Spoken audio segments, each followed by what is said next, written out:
Hey friends, welcome back. Now, have you done the exercise to calculate the difference between the total sales and the total sales last period with the, in this case, monthly difference? If so, great job. If not, then you might want to try it before we continue with this lecture. So let's dive deeper into time intelligence. And this time I have something for you which might also be interested for various use cases you might have.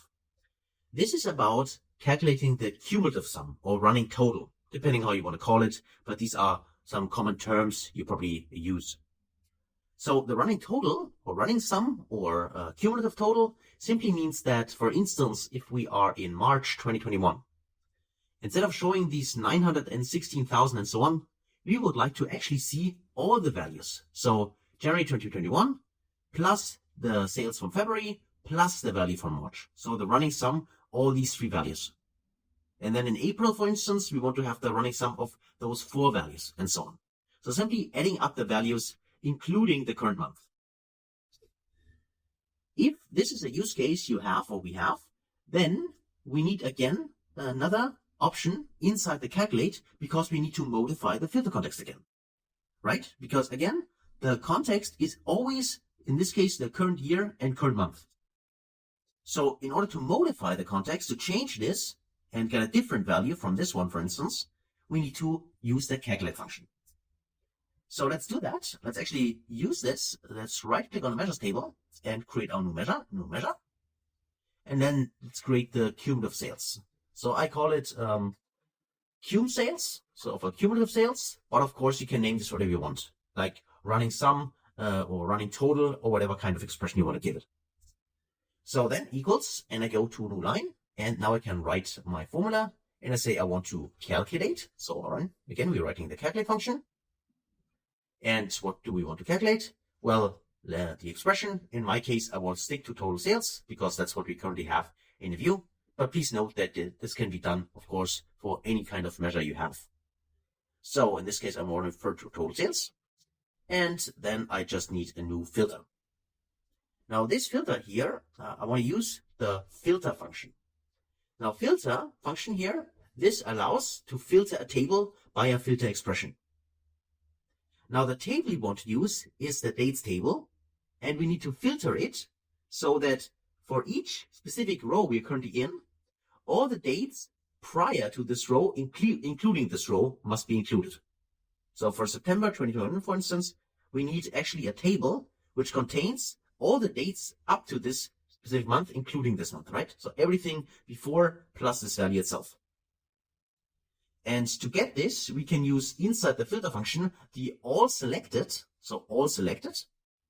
Then for the all selected function, this returns all the rows in a table or all the values in a column, ignoring any filters that might have been applied inside the query, but keeping filters that come from outside. Now, the second part right now is not that important. What's important is the following. The all selected function ignores any filters that might have been applied. And this means, here returns all the rows in the table. This means that actually using all selected means we're ignoring the month and year here completely.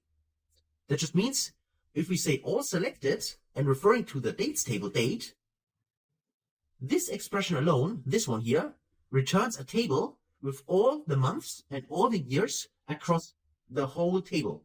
It does not take the specific value we have into account.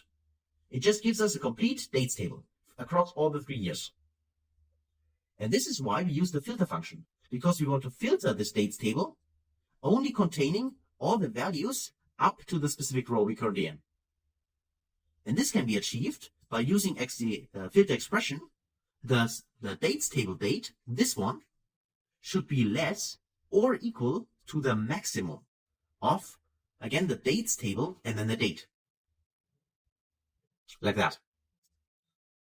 Let me see. Like that. Okay, here we go.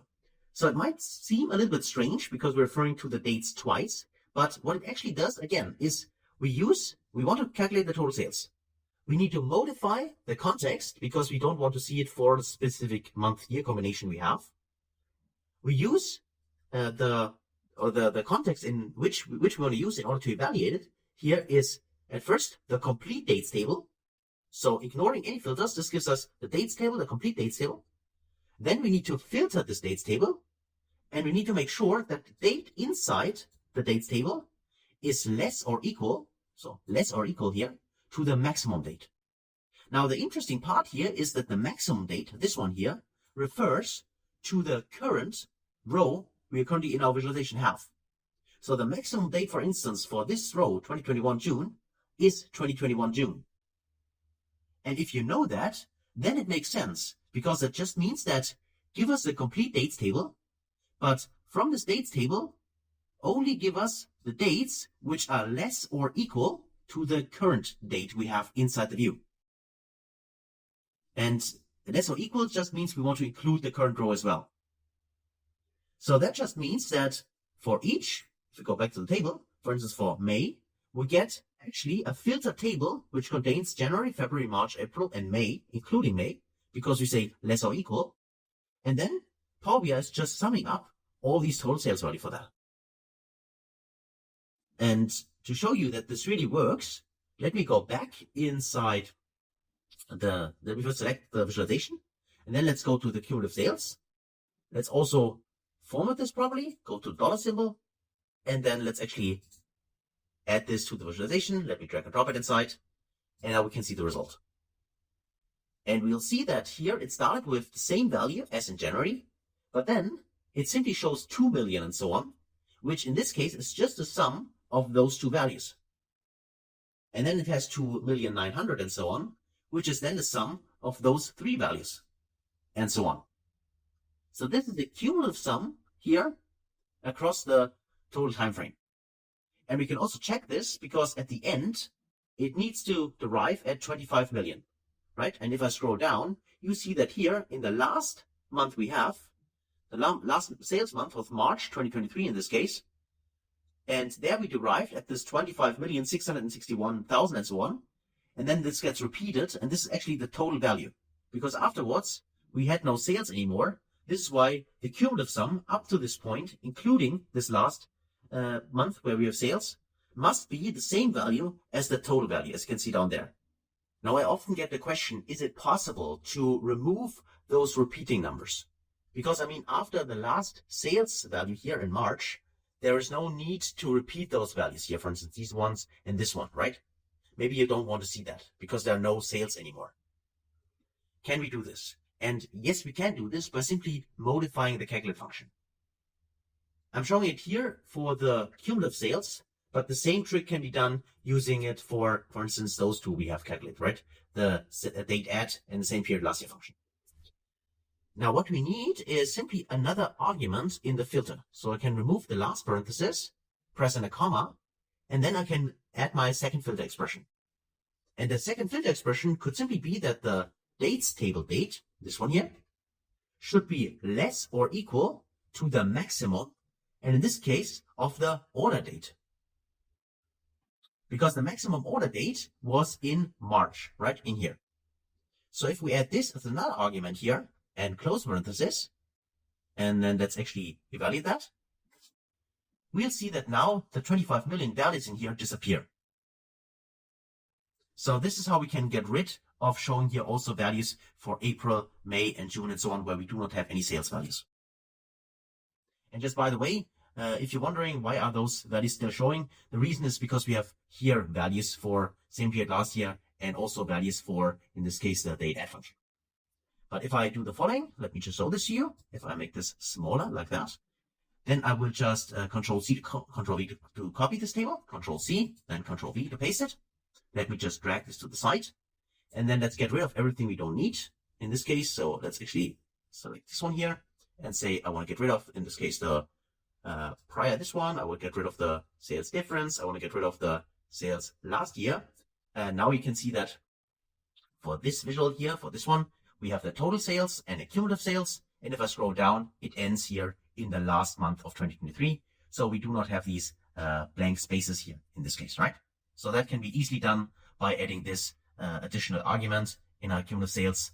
Simply make sure, in this case, make this smaller, make sure that here that the dates is also less or equal to the maximum sales order date. Okay? So that's it actually for this. So that's a common question which I got. So I think it makes sense to also address this here. So just you know that how to actually do this. And this also works the same way for those two, right? Where we currently still have the values. But if you only also want to show here blank values, it works the same value. You just need to modify the formulas the same way as we have done here for the cumulative sales with this expression here. Okay? So that's it for this video. Hopefully you learned something new and try this out yourself. Thanks a lot for watching and your attention, and I'll see you in the next video. Until then, thanks guys.